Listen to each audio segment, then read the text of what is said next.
Volunteer उसमें enrol हो जाएंगे, उनको ड्यूटी पे लगाया जाएगा और लोगों की सेवा में लगाया जाएगा। ये सिंपल एक्ट है, इसमें कोई इन्होंने दूसरे प्रोविजन नहीं रखा। चल रहा था, कोई दिक्कत नहीं है। आपने देश के लोगों की सेवा करने के लिए एक्ट बनाया, बहुत अच्छी बात है। सभी लोगों की सेवा होगी, उन लोगों को मदद मिलेगी एक दूसरे से आपस में, बहुत अच्छी बात है। लेकिन फिर दिल्ली सरकार ने ये जब रेवेन्यू डिपार्टमेंट में आ गया तो रेवेन्यू डिपार्टमेंट के जो सीनियर ऑफिसर थे, डीएम और एसडीएम, जो आईएएस लेवल के अधिकारी होते हैं, जो एडमिनिस्ट्रेटिव ऑफिसर होते हैं, जिनका काम होता है पॉलिसी बनाना और पॉलिसी को इम्प्लीमेंट कराना, उन्होंने क्या देखा कि हमारे पास स्टाफ की शॉर्टेज होने लगी। ऑफिस में स्टाफ नहीं है, ठीक है, कहीं पर अगर गेट पे कोई लगाना है तो उसके लिए स्टाफ नहीं है, कंप्यूटर ऑपरेटर के लिए स्टाफ नहीं है। तो इन्होंने क्या करा, एक एसओपी बनाई। वो एसओपी ये बनाई कि सिविल डिफेंस के बंदे हम कॉल आउट के थ्रू ले लिया करेंगे और अपने डिपार्टमेंट का काम निकलवा लिया करेंगे, और बदले में उनको एक भत्ता दिया जाया करेगा। जो सेंट्रल गवर्नमेंट की अथॉरिटी होती है वो भत्ता फिक्स कर सकती है कि किसको कितना भत्ता देना है, वो भत्ता उसको दिया जाया करेगा। तो हमें जो भत्ता दिया जाता है वो लेबर लॉ के अकॉर्डिंग जो मिनिमम बेसिस होता है वो हमें दिया जाता है, जो दिल्ली का लेबर लॉ है उसके अकॉर्डिंग। भत्ता चाहे तो गवर्नमेंट तुम्हें 2000 रुपये पर डे भी दे सकती है, लेकिन वो देना नहीं चाहती। वो हमें सिर्फ जो मिनिमम लेबर लॉ का जो भत्ता है 800 रुपये 850 रुपये 2 क्लास का, वो भत्ता हमें देना चाहती है, तो वो भत्ता हमें मिलता है। ठीक है, चलो कोई बात नहीं, आपने ये भी कर लिया, वो भी एक तरीके से शोषण था, क्योंकि आप क्या है कि आप उससे काम तो ले रहे हो एक पब्लिक सर्वेंट का, जो एक कांस्टेबल काम करता है, जो वो सेना का बंदा होता है वो काम करता है, वो काम आप उससे ले रहे हो। ठीक है, सिक्योरिटी का काम ले रहे हो आप उससे, या फिर कोई अगर जैसे अगर उसे आप उसमें लगा रहे हो क्लर्क के काम में, तो आप उससे काम ले रहे हो, उससे क्लर्क का। और क्लर्क की सैलरी क्या होती है, 30,000, 35,000, 40,000 में। लेकिन यहाँ पे आपको कंप्यूटर ऑपरेटर मिल रहा था 20,000 में, 22,000 में, तो इससे सस्ती लेबर कहाँ मिली है। तो इन्होंने सिविल डिफेंस को कॉल आउट पे लेना शुरू कर दिया। ठीक है, उसमें भी कोई दिक्कत नहीं, आपने ले लिया।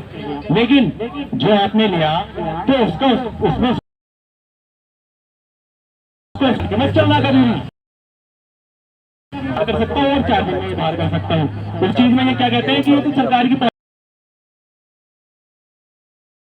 जो आपने पॉलिसी बनाई वो अपने शोषण करने के लिए बनाई। या तो आप आपकी परमानेंट बंदे भर्ती करो, आपके पास अगर जॉब की वैकेंसी है तो आप जॉब की वैकेंसी निकालो, उसको आप शुरू से पेपर से भर्ती करो। आप शोषण करने के लिए लोगों को तीसरी से क्यों ले रहे हो। तो इसमें गलती किसी कंप्यूटर ऑपरेटर की या किसी मार्शल की नहीं है। हमें तो क्लियर नहीं है बताया गया कि आपको जो नौकरी दी जा रही है कॉल आउट दी जा रही है। तो हमारे अगर आप ये चीज बता देते कि सिविल डिफेंस का वॉलंटियर जो है वो निष्काम से, और मार्शल की नौकरी भी आप निष्काम ही करो, नहीं आता। तो इन्होंने शोषण किया, वो कॉल आउट के नाम पे किया। हमारा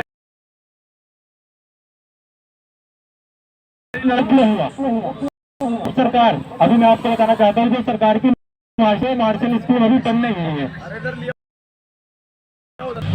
हेलो, तो अगर सरकार की मार्शल स्कीम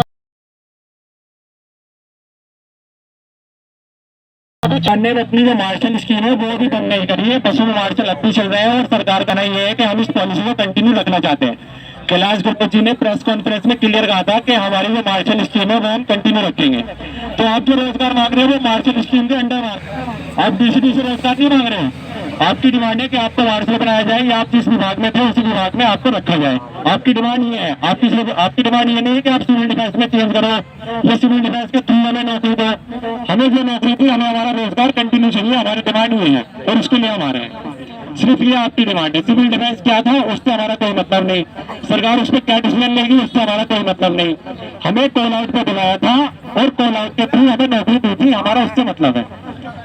या तो आप उसकी कॉल आउट की जो आपकी शोषण करने की पॉलिसी है, उस शोषण करने की पॉलिसी को जड़ से खत्म करो। भविष्य में उसमें कभी भी कोई कॉल आउट होनी नहीं चाहिए। और अभी से जितने लोग हो सकता है कि आने वाले 1 साल के बाद जब चुनाव खत्म हो जाए तो इससे भी ज्यादा कॉल आउट पे और बंदे रख लेंगे और फिर तीसरे लोगों को बर्बाद कर दें। तो ये शोषण पीढ़ी बढ़ता रहेगा, इस शोषण को यही खत्म करना है। अभी आप इससे पीड़ित हुए, अभी आगे आने वाली जो लोग अभी 10वीं 12वीं में पढ़ रहे हैं 2-4 साल बाद वो इससे पीड़ित हो जाएंगे, अगर ये इसी तरीके से पॉलिसी चलती रही। बहुत बढ़िया। रिपोर्ट देने का काम किया एलजी साहब ने। एलजी साहब कह रहे हैं कि होमगार्ड में हम 10,000 वैकेंसी निकाल रहे हैं। एलजी साहब ने ये नहीं बताया कि जो 8,500 होमगार्ड अभी काम कर रहे हैं हम उनको भी तो बाहर निकाल रहे हैं। ठीक है, उनका मार सकते हैं आप, एक की नौकरी खत्म करके और दूसरे को नौकरी दे रहे हो।